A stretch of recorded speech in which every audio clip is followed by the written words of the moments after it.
Flooring पढ़ रहे थे हम लोग। फ्लोरिंग के बारे में कंटिन्यू करते हैं। The types of flooring depend upon the selection of material.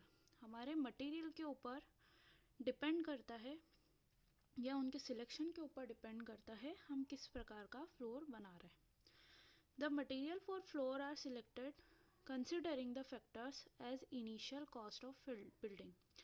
जो मटेरियल का सिलेक्शन है वो किन तत्वों पर डिपेंड करता है? अपनी इनिशियल कॉस्ट, बिल्डिंग की शुरुआती लागत क्या है, उन पर डिपेंड करता है।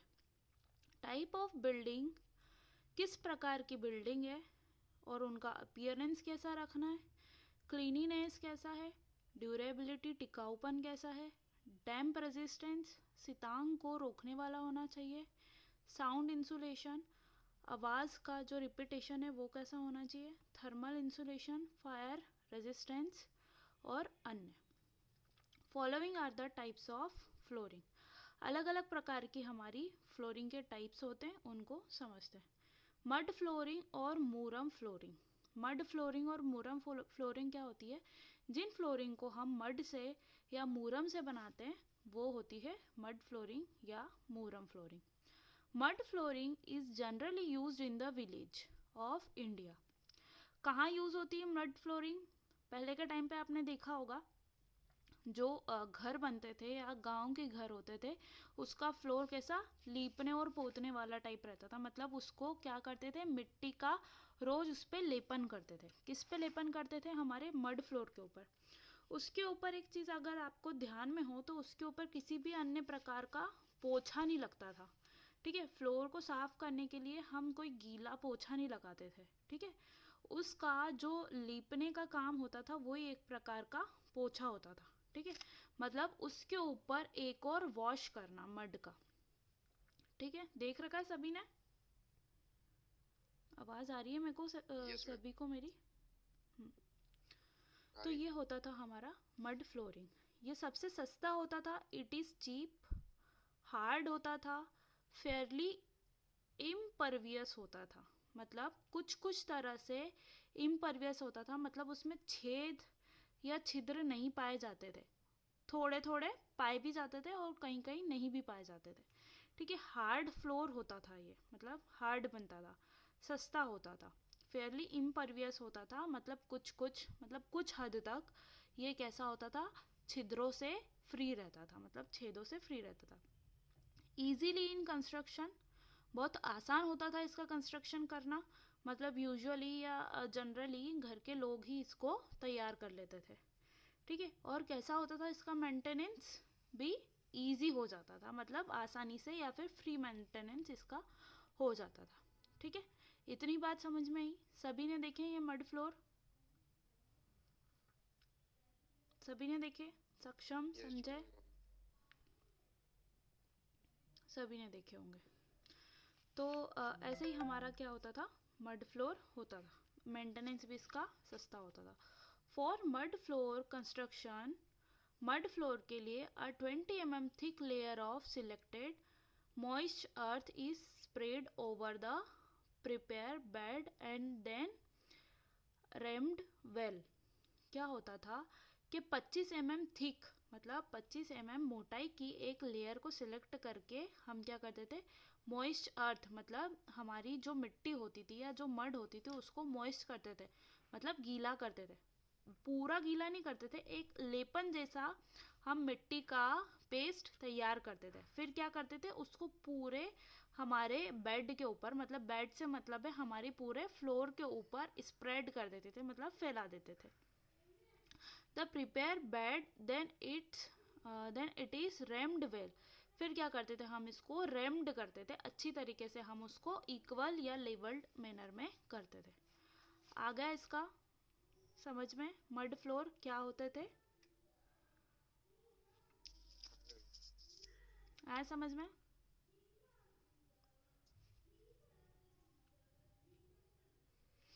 अब आते हैं हम फ्लैग स्टोन फ्लोरिंग पे।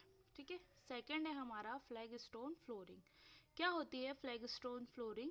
आपने पहले के टाइम पे फर्शियाँ देखी होगी, मतलब ऐसे बहुत सारी फर्शियाँ बिछा दी जाती थी और इन फर्शियों के बीच में यहाँ पर क्या मसाला भर दिया जाता था। ऐसी अलग अलग प्रकार की फर्शियाँ बिछाई जाती थी। ठीक है, फ्लैग स्टोन उसको बोलते थे। ठीक है, यूजुअली ये वाली बहुत ज़्यादा और थोड़ी सस्ती भी पड़ती थी, इसलिए इनका हम फ्लोर बना के तैयार करते थे। This floor consist of thin slab of stone laid on concrete bedding. The usual size of stone slab are 30 centimeter cross 30 centimeter या फिर 45 सेंटीमीटर क्रॉस 45 सेंटीमीटर या 60 सेंटीमीटर क्रॉस 60 सेंटीमीटर। क्या बोल रहे हैं, एक पतली स्लैब टाइप होती है, कितनी दूरी की, 30 बाय 30 की होती है, 45 बाय 45 की होती है, स्लैब होती है स्टोन की।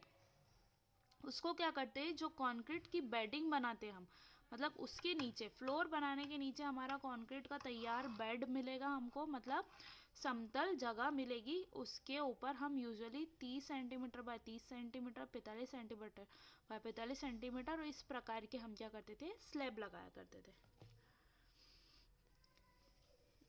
2 मिनट रुकना, मैं इसका फोटो बताती हूँ कि किस प्रकार का हमारा स्लैब होता है। देखो, मैं आपके ग्रुप पे एक फ़ोटो डाल रही हूँ।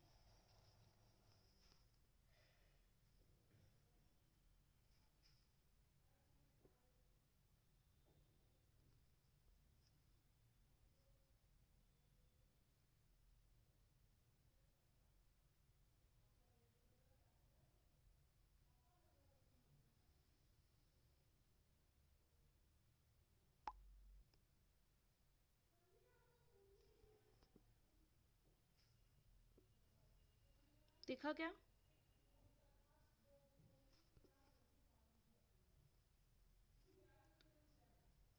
दिख गया सभी को?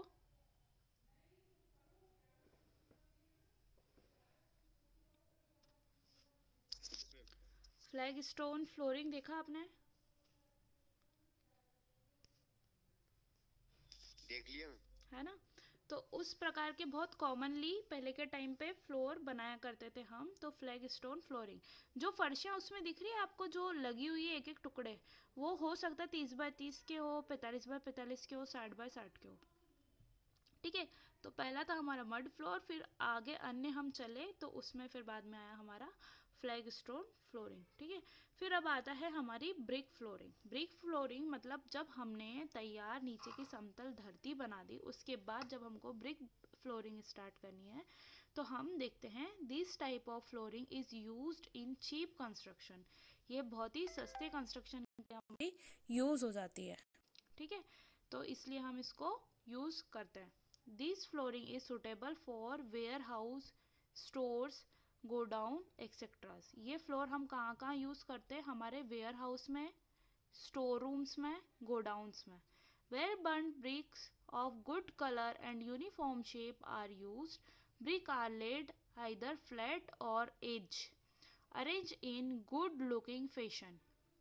क्या होता है कि ब्रिक फ्लोरिंग जो हमको बनाना है, तो आपको सभी को पता है कि ब्रिक का सरफेस कैसा रहता है, दरदरा, मतलब पोरस टाइप रहता है। वो फ्लोर हम रेसिडेंशियल या रहवासी बिल्डिंग के लिए हम नहीं बना सकते। क्यों नहीं बना सकते हैं? क्योंकि उसकी जो फ्रिक्शन है, जो घर्षण है, हमको ज़्यादा मिलेगा, क्योंकि हम किसी प्रकार का उसमें प्लास्टर नहीं कर रहे हैं। हम बेसिक हमारे फ्लोर के लिए किसी भी प्रकार का प्लास्टर नहीं कर सकते। अगर हम फर्दर प्लास्टर मतलब बारीक माल बिछा सकते हैं, मगर वो किस तरह से हमको रिएक्ट करेगा, तो भी उसमें क्या रहेगा, फ्रिक्शन ज़्यादा रहेगा। और ब्रिक में तो और ज़्यादा ही फ्रिक्शन रहेगा। कहीं कहीं आपने देखा होगा नीचे मतलब ज़मीन में भी ब्रिक का फ्लोर बना करके वो क्या कर देते थे, प्लास्टर करके उसको एक जैसा या समतल बना देते हैं, मतलब हमारे सीमेंट का पेस्ट का राला कर देते हैं वो। ठीक है, तो क्या बोल रहे हैं कि हम इस फ्लोर को वहीं एडॉप्ट करेंगे जहाँ पे हमको लागत कम लगानी है, मतलब सिर्फ फ्लोर की लागत हमको कम से कम लगानी पड़े। और ये वाला फ्लोर कहाँ पर सूटेबल रहता है, हमारे वेयर हाउस में, मतलब जहाँ पर हमको स्टोरेज करना है वहाँ पर, स्टोर्स के लिए जो हम स्टोर रूम्स या स्टोरेज बनाते हैं, गोडाउन्स बनाते हैं, वहाँ के लिए, और बशर्ते ये है कि हमारी ईंटें कैसी हो, सही तरीके से पकी हुई हो और अच्छे कलर में हो और यूनिफॉर्म तरीके का शेप में हो, मतलब उसका शेप बिगड़ा हुआ नहीं रहे और यूनिफॉर्म रहे। Brick are laid either flat और एज, मतलब ब्रिक को आप ऐसे फ्लैट भी बिछा सकते हो और एज के थ्रू भी बिछा सकते हो, मतलब कोनों से भी बिछा सकते हो और उसके फेस की साइड से भी आप उसको बिछा सकते हो। Arranged in any good looking fashion, मतलब हम उसको ऐसे अरेंज करें कि वो दिखने में भी थोड़ा सा सुंदरता को दिखाए। आ गए 3 फ्लोर समझ में आपको। ब्रिक फ्लोरिंग हम कहाँ करेंगे, वेयर हाउस या स्टोरेज के लिए। ठीक है, अब आते हैं हम सीमेंट कॉन्क्रीट फ्लोरिंग पे। ठीक है, this is commonly used for the residential and commercial and even industrial buildings. ठीक है, अगर हमको हैवी किसी और दिखावटी पर्पस की ज़रूरत नहीं है, हमको साधारण सा फ्लोर बनाना है, तो हम सीमेंट कंक्रीट की फ्लोरिंग भी कर सकते हैं। ठीक है, इस प्रकार के फ्लोर में हमको अगर फ्यूचर में अगर ज़रूरत पड़ती है तो हम बाद में टाइल्स भी लगा सकते हैं, और हमारा बजट इनिशियली नहीं है टाइल्स लगाने का, तो हम इसके साथ भी संतोषजनक मतलब हमारी स्थिति को ये सेटिस्फाई कर सकते हैं। कौन से फ्लोर, हमारा सीमेंट कंक्रीट का flooring. This is commonly use for the residential building, यह मुख्यतः हमारी रेसिडेंशियल बिल्डिंग में भी यूज होती है। कमर्शियल बिल्डिंग मतलब जो हमको जैसे दुकानें हो, शॉप हो, कहीं भी यूज हम इसको कर सकते हैं। एंड इवन इंडस्ट्रियल बिल्डिंग, या कोई इंडस्ट्री बिल्डिंग हम बना रहे हैं तो हम इसको वहाँ भी यूज कर सकते हैं। क्यों, क्योंकि अगर इंडस्ट्री की बात करते हैं तो वहाँ पर काम चलता है, हैवी लोड्स होते हैं, तो वहाँ पर क्या होगा, फ्लोर को नुकसान कम ही होता है। क्योंकि ये हमारा मतलब फ्लोर को नुकसान कम क्यों होगा, क्योंकि हमने किसी भी प्रकार के उस पर टाइल्स या मार्बल नहीं लगाए, तो उसमें किसी भी प्रकार के क्रैक्स नहीं होंगे, टूटेगी फूटेगी नहीं। हमारा यूजुअली नॉर्मल सीमेंट कंक्रीट का फ्लोर बना देते हैं, मतलब हम हमारा पूरा जो फ्लोर है उसमें सीमेंट कंक्रीट का फ्लोर है। ठीक है, तो हम इसको आसानी से तीनों जगह पर यूज़ कर सकते हैं। और इसका एक फ़ायदा ये होता है, हमको फ्यूचर में अगर उस फ्लोर के ऊपर टाइल्स वगैरह लगानी है तो हम वो भी इजीली लगा सकते हैं। This type of flooring is cheap, ये भी सस्ती होती है, ड्यूरेबल होती है, ड्यूरेबल मतलब टिकाऊ होती है, अच्छा रिजल्ट्स देती है। ठीक है, ईजी इन कंस्ट्रक्शन, हमारे कंस्ट्रक्शन में ईजी होती है। The floor consist of base concrete and wearing surface, क्या होता है, हमारे फ्लोर जो है वो किसके साथ बना होता है, हमारा बेस कंक्रीट के साथ, मतलब जो कंक्रीट का बेस होता है वो, और ऊपर से वियरिंग सरफेस होती है। ठीक है, मतलब नीचे के साइड में तो हम गिट्टी वाला जो कंक्रीट है उसका उपयोग करेंगे और ऊपरी सतह पर हम बारीक माल का उपयोग करेंगे। क्यों, क्योंकि देखो फ्लोर में अगर हमको ऊपर की साइड गिट्टी मिलेगी तो हमको क्या, हमारे पैरों पे चुभना या फिर बार बार टकरन होना, उस कारण से हम क्या करते हैं, जो हमारा बेस मिलाते हैं वो हमारा कैसा होता है, प्योरली कंक्रीट का होता है, और बाद में जो हम उसके ऊपर लगाते हैं वो हमारा वियरिंग सरफेस उसको बोला जाता है। The base layer 7.5 to 10 centimetre thick, जो बेस लेयर हम लगाते हैं, जो निचली परत लगाते हैं, वो कितनी मोटाई की होनी चाहिए, 7.5 से लेके 10 सेंटीमीटर तक मोटी होनी चाहिए। With lean cement concrete of lime concrete with 40% motor of 1:2 lime sand and 60% of coarse aggregate. अगर हम उस कॉन्क्रीट को कैसे बना रहे हैं, हमारे लाइम के साथ में बना रहे हैं, तो हमारा लाइम कंक्रीट भी यूज़ कर सकते हैं, मतलब चूने वाला कंक्रीट भी हम बना सकते हैं। मतलब सीमेंट की जगह पर क्या यूज़ कर लिया हमने, लाइम यूज़ कर लिया, चूना यूज़ कर लिया।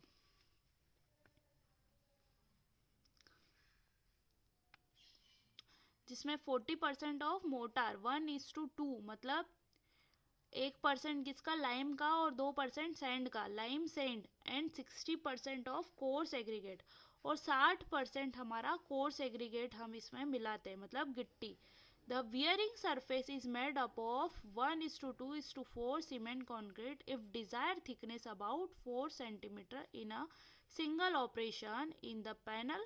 The panel may be 1 meter cross 1 meter or 2 meter to 2 meter. कुछ समझ में आया? No madam. सो रहे हो क्या? कौन कौन सो रहा है, कौन कौन जाग रहा है? नहीं मैम। कोई भी नहीं सो रहा है। तो कहने की बात ये थी कि जो अपना बेस बना रहे हैं वो बेस कंक्रीट, और बाद में वियरिंग सरफेस। कहने का मुद्दा ये था, हमने इतनी रामायण पढ़ी कि जो हम फ्लोर बना रहे हैं उसकी मोटाई कुछ ना कुछ रहेगी।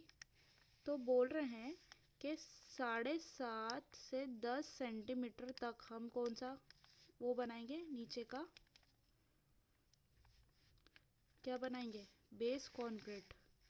ठीक है, बेस कंक्रीट। तो जो लाइम हमारा यूज़ हुआ है मतलब चूना, तो हम उसको बेस कंक्रीट में यूज़ कर लेंगे। और ऊपर वाला जो हमने क्या बनाया, वियरिंग सरफेस बनाया। ठीक है, तो वो क्या बना, 1:2:4 का। देखना उन्होंने जो रामायण पढ़ी है इसमें क्या करा, उन्होंने नीचे वाले में लाइम यूज़ करा। मुद्दा क्यों था लाइम यूज़ करने का, क्योंकि नीचे वाला हमको लाइम से बना सकते हैं, मतलब हमको मोटाई का पर्पस है। तो हम चाहे नीचे सीमेंट की जगह लाइम यूज़ कर करके थोड़ा सा इसको कॉस्ट इफिशिएंट मतलब सस्ता बना सकते हैं। ठीक है, आई बात समझ में। तो हमने क्या करा, ये फ्लोर की थिकनेस कितनी, ये पूरी ही है हमारी फ्लोर की थिकनेस, ये पूरी ही है। मगर हमने क्या करा, नीचे एक बेस इतना मोटा जो बनाया है, ये बेस कंक्रीट बनाया। तो इसमें हमने क्या यूज़ करा, सीमेंट की जगह पर चूना यूज़ कर लिया। क्यों, क्योंकि हमको थिकनेस प्रोवाइड करनी है, उतनी मोटाई प्रोवाइड करनी है। तो हमको नीचे का जो चाहिए वो एज ए फिलर मटेरियल चाहिए। फिलर मतलब ताकि उसका एक बेस या फिर उसका निचला जो सरफेस है वो सिर्फ प्लेन और हमको एक जैसा मिल जाए। पूरा अगर हम सीमेंट कंक्रीट का बनाते तो पूरे में सीमेंट यूज़ करते तो हमको कॉस्ट एफिशिएंट जाता। वहीं हमारा फ्लोर क्या कहला गया, उतना ही मोटा कहला गया, और हमने नीचे का जो बेस यूज़ करा उसमें लाइम यूज़ कर लिया। और दूसरी चीज़, जो ऊपर का हमने फ्लोर बनाया वो क्या करा, 1:2:4 मतलब इतना सीमेंट, इतना सैंड और इतना एग्रीगेट का रेशो लेकर के हमने ऊपर वाला वियरिंग सरफेस बना दिया। आई बात समझ में। मतलब मेरे को फ्लोर की मोटाई देनी है इतनी, कितनी, इतनी। तो मैं अननेसेसरी पूरा सीमेंट से बनाने के लिए बच रही हूँ। क्यों बच रही हूँ, क्योंकि मेरे को सीमेंट का पैसा बचेगा। तो मैं क्यों ना, मेरे को नीचे की सरफेस जितनी समतल चाहिए उसमें क्या करूँ, मैं लाइम मोर्टार यूज़ करूँ या लाइम कंक्रीट यूज़ करूँ। बना कंक्रीट ही लूँ, मगर सीमेंट की जगह पर मैंने चूना यूज़ कर लिया जोड़ने के मटेरियल में। और ऊपर की जगह पर मैं हमारा कंक्रीट, सीमेंट कंक्रीट जो बनता है वो यूज़ कर लियो। आई बात समझ में। अब आई या नहीं आई, आगे आ गई ना। मतलब हमको जितनी मोटाई तक का बनाना है, हमको सीमेंट कंक्रीट फ्लोरिंग हमको खूब मोटा बनाना है। तो हमने क्या करा, नीचे का जैसे उबड़ खाबड़ सरफेस जो है वहाँ को हमको समतल बनाने के लिए हमने क्या यूज़ कर लिया, लाइम का यूज़ कर लिया। एक और बार पढ़ के बताती हूँ। This is commonly use for residential building, रहवासी, कमर्शियल और इंडस्ट्री बिल्डिंग में हम मुख्यतः सीमेंट कंक्रीट का फ्लोरिंग यूज़ करते हैं। दिस टाइप ऑफ फ्लोरिंग ये सबसे सस्ता, ये मतलब सस्ता भी पड़ता है, टिकाऊ भी पड़ता है और कंस्ट्रक्शन करने में आसान भी होता है। द फ्लोर कंसिस्ट ऑफ, कितने प्रकार से हम बनाते हैं इसको, या कितने इसमें मेन फ्लोर होते हैं, इसमें 2 फ्लोर होते हैं।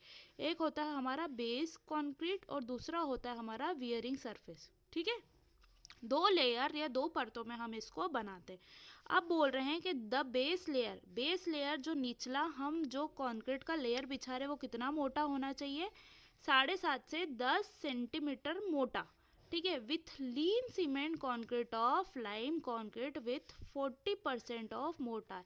इसमें क्या बोल रहे हैं, हम सीमेंट कंक्रीट की जगह पे लाइम कंक्रीट यूज कर रहे हैं 40% मोटार के साथ में।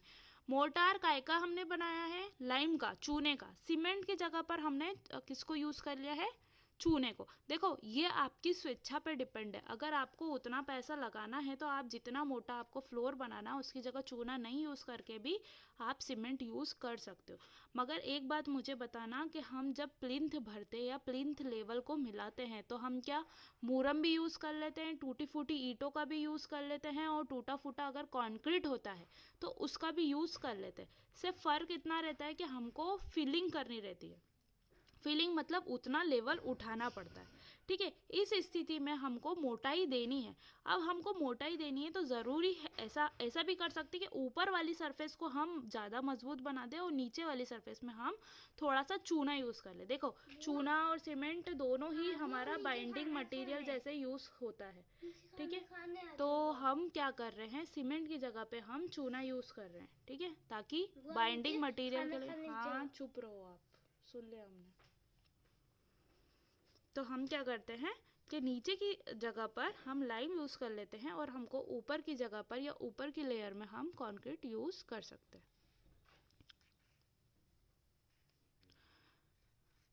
The wearing surface is made up of 1:2:4 cement concrete. मतलब जो हमारा सीमेंट कॉन्क्रीट मेनली बनता है उसी रेशो में, इस रेशो के साथ में हम यूज़ कर सकते हैं। Of desired thickness about 4 centimetre. देखो आपको फ़र्क समझ में आ रहा है। 4 सेंटीमीटर का, हमने 4 सेंटीमीटर का मोटाई किसको दी, ऊपर वाली सरफेस को, जिसको क्या बोल रहे हैं हम, वियरिंग सरफेस को। In a single operation in the panel may be of 1 metre cross 1 metre और 2 मीटर क्रॉस 2 मीटर। मतलब हम 1 बाय 1 का पैनल जैसे भी हम इनको बिछा सकते हैं या 2 बाय 2 मीटर जैसा भी पैनल हम इसका बिछा सकते हैं। मतलब गैपिंग में हमको किस अकॉर्डिंग हमको इसको बिछाना है हमारा उस पर डिपेंड करता है। आया ये समझ में, सीमेंट कॉन्क्रीट फ्लोरिंग?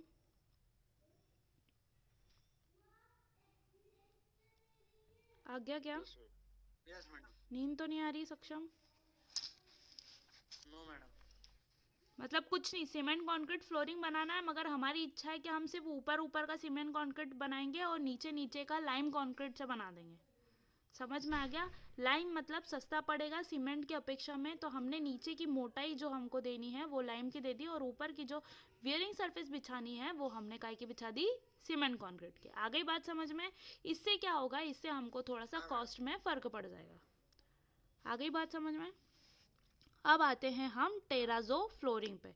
ये टेराजो फ्लोरिंग क्या होती है, ये आपने अधिकतर देखी होगी, हर जगह पर देखी होगी। This is special type of concrete flooring in which marble chips are used as a aggregate with pozzolana dan and this concrete on polishing with the carborundum stone presents a smooth surface, and the terrazzo flooring is used in the bank, hotel, office, public and social building. Any desired color can be obtained by the using marble chips of the different color. क्या होता है जब हम उत्खनन करते हैं, हमारा जब क्वायरिंग करते हैं, जब हम मार्बल्स को या अलग अलग स्टोन्स को क्या करते हैं, खदानों में से निकालते हैं, तो क्या होता है, स्टोन निकालते हुए हमारे कुछ ना कुछ छोटे छोटे टुकड़ों में चूरा निकलता है। जब हम अगर ब्लास्टिंग करते हैं तो हमको क्या छोटे छोटे चिप्स निकलते हैं, काय के, स्टोन्स के।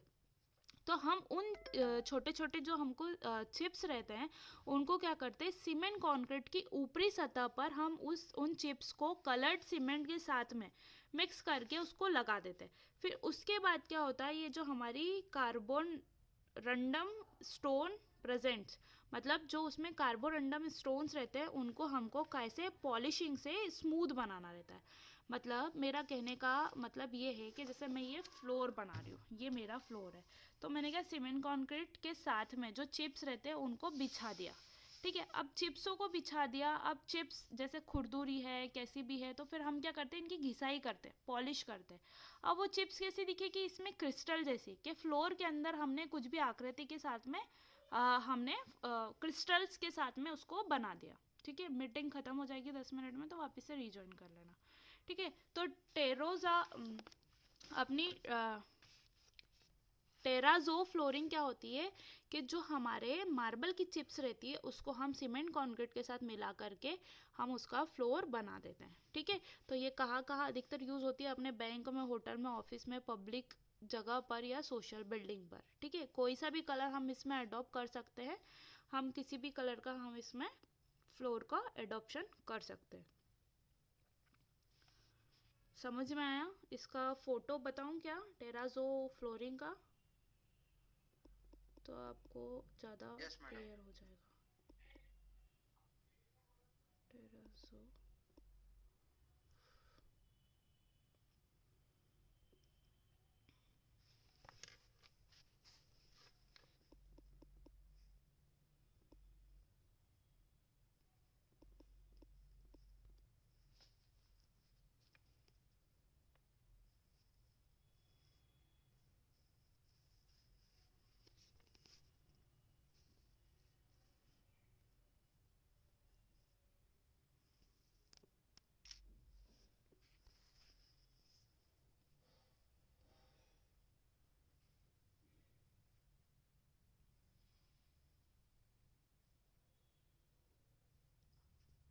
देखो मैं सेंड कर